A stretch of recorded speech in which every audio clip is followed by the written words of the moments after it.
So we're over here at Hobby Quarters. We got a good look at this XRT. It actually does look pretty cool. Impressive.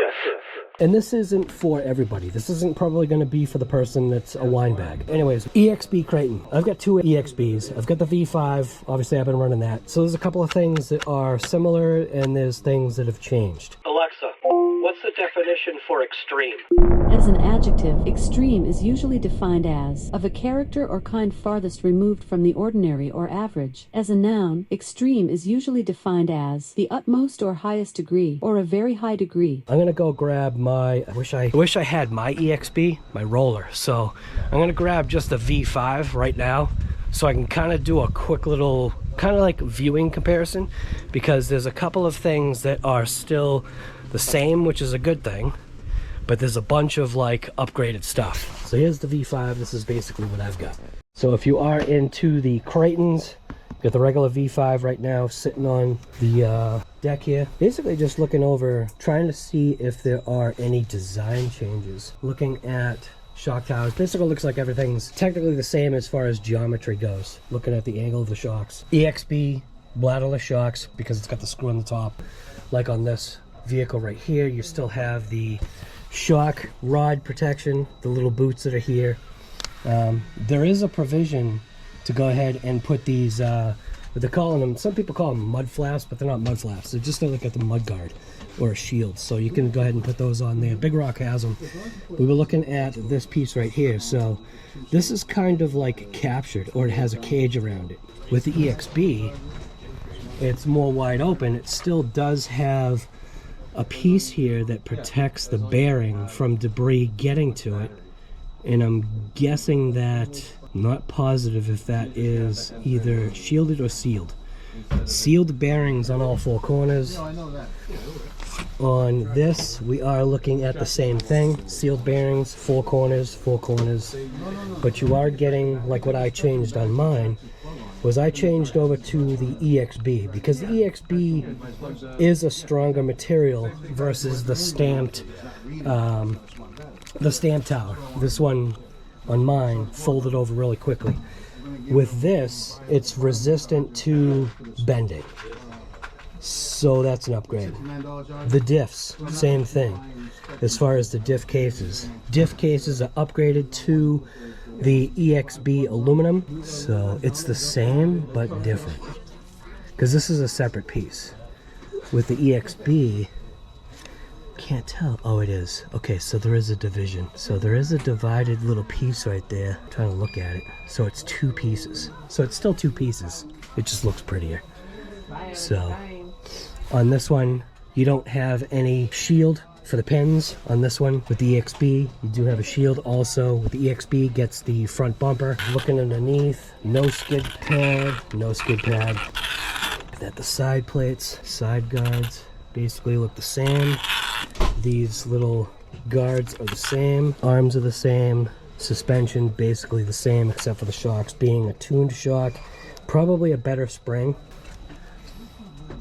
This has the updated V2. Yeah, it's not a problem anymore. So I guess the vehicles that are coming out, so like if you get one from a shop should have the software to go ahead and fix that issue that they did come out with. But if you're getting anything recent, meaning shipped to your hobby shop, the software has already been updated. So that's not gonna be a problem. What I'm fighting with mine is this right here. Same exact motor, 2050 kV, 1700 motor, 2050 kV, same exact motor, but this one is giving you a fan and it's giving you the heatsink. This is what needs to be on mine. The wing seems to be the same wing. Looks like it's the same, right? Yeah. You got an EXB, same thing. EXB brace or shock tower in the back. Same thing with the shock caps. Axles basically looking the same. Drive cups are definitely way different.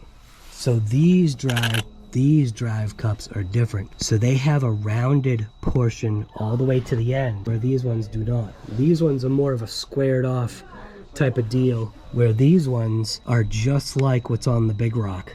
I'm surprised it didn't have a little kind of like plate right there. The arms, yeah, the arms are all the same. Sway bars front and rear on the V5. sway bars front and rear on the EXB. I guess the biggest point is they've basically took a bunch of EXB stuff, threw it in this, gave you the V2, now it's RTR. They also gave you the better remote. Comes with batteries, comes with, look at that, huh? It even came with the correct manual. Looks like it's got a speed pinion, a wrench. Ah, it is an LSD. So, look at that. Spare LSD plates. This was what I liked about my EXB. So my EXB only lasted on pack and a half. But that was because it was new, it was early, there were issues, my diff had to be warranted and I had to wait 6 months. Now, at this point, they're all squared away and they're all set. They're giving you the pieces parts that they never gave me in this version right here. Upgraded, what's that, the 665, right? So it's a 665, this is a new servo, 25 tooth servo horn. And I was looking at the steering too. So looking at this steering, yeah, this is the piece of garbage steering. So this is the steering issue that I'm coming across, where with the EXB, it looks like they probably took care of that issue.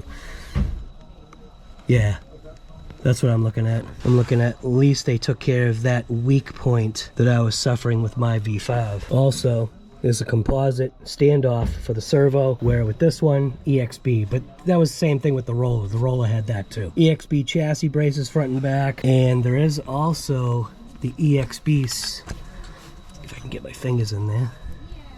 Yeah, so on the front side, or actually, yeah. On this one, it's just, what, the plastic? Yeah, just a composite. Two-piece brace versus a single-piece brace. Single-piece brace is more prone to flexing. That's what I was trying to say to Jeremy, was he was questioning, well, isn't it stronger with a single piece? And I'm like, no, because technically you can bend a single piece better than you could. And he was saying, well, isn't this a flex point? But this is the upgraded version, because you're not going to be able to bend that as easy. Definitely does look cool, just like this thing looked. Yeah, to you? Like me, I'm cool. Yeah, definitely look cool, man.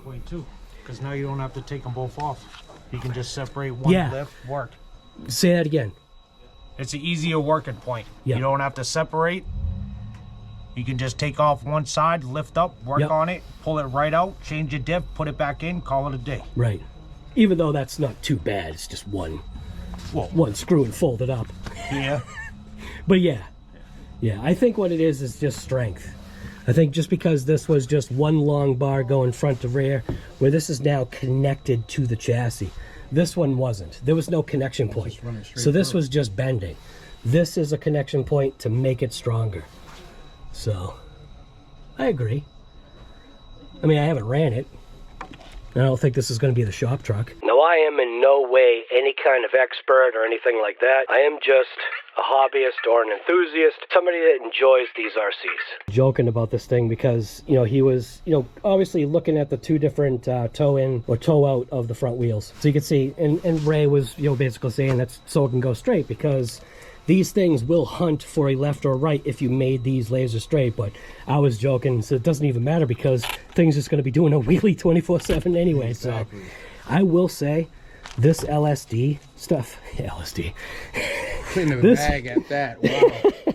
This kind of LSD, I was really impressed with how this ran. Yeah, so I don't know what these are supposed to feel like. I can definitely tell you the LSD, which is the limited slip differential, it's definitely minimizing. It's an odd way too. It's an odd way that it's transferring the power. It's almost as if it's sucking power away. You have to drive it to experience it. I haven't had any other vehicle have that type of trigger feeling. It was definitely like an odd, I can only explain it as soft.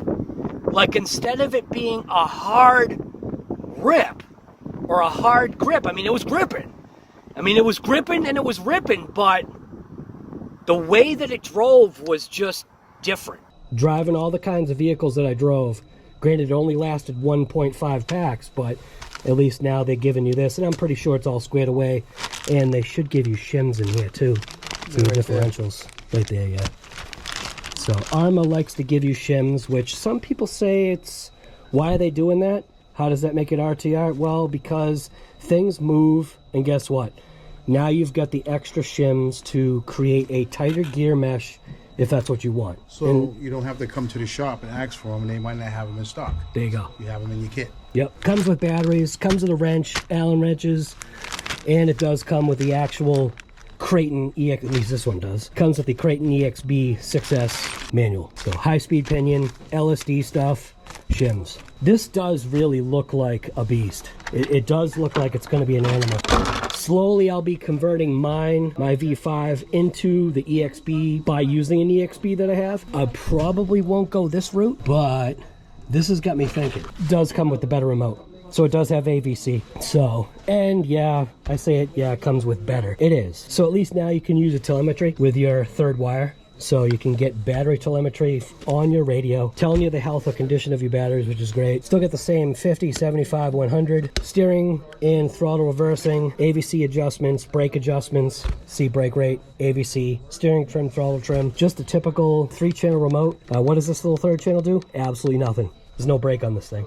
You don't need it, and there's no lights either. QR codes all over the place. We've already gone down the QR code route. This probably doesn't apply. What I should look at is look at the manual.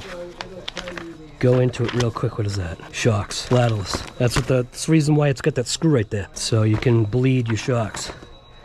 All right, so what am I looking for? I'm looking for what was not available in my in the Big Rock manual, because it didn't come with the correct manual. So this does look kind of better. So there should be an ESC thing in here, thinking somewhere. There's troubleshooting. It's probably in the front. Probably walked right by it. Yeah, it looks like the tires are off it. So it looks like that's the way that they're kind of going now. Maybe it's to keep the boxes smaller. 4 batteries, like I said, that they provide. A lipo safe pack, the whole deal. There we go, right here. 10 settings. The last setting on this being BEC voltage. 6 volts or 7.4. It's set at 7.4 because it does have the 665 servo. The V5 came with the SPEKTRUM S652. And yeah, does the body fit? Of course it does. I do like this, is that it's kind of attaching everything kind of together, where that one's just a bend point. Definitely a shop body.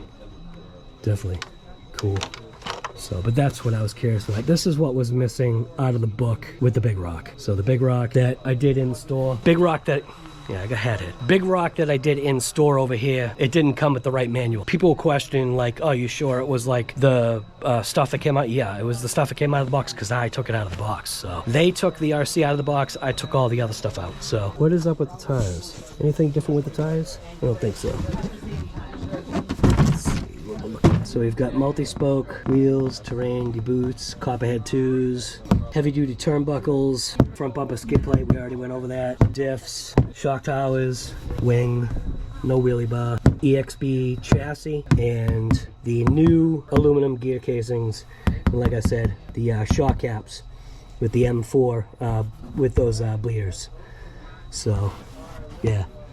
EXB stuff we're looking at right there. Heavy duty front, oh yeah, the sway bars, I already talked about that. But that's important right there. I think integrating this, attaching it to the chassis kind of area is definitely a plus over this. It's not saying that this truck is bad, it's just saying this is the more ultimate version of this truck.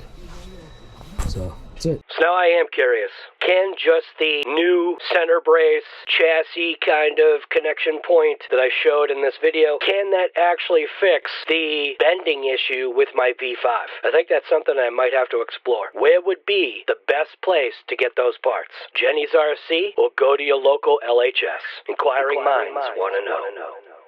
Don't forget to hit the thumbs up on this video. If not, you won't see any more videos from me. Maybe some of you guys will be like, all right, cool, thumbs up.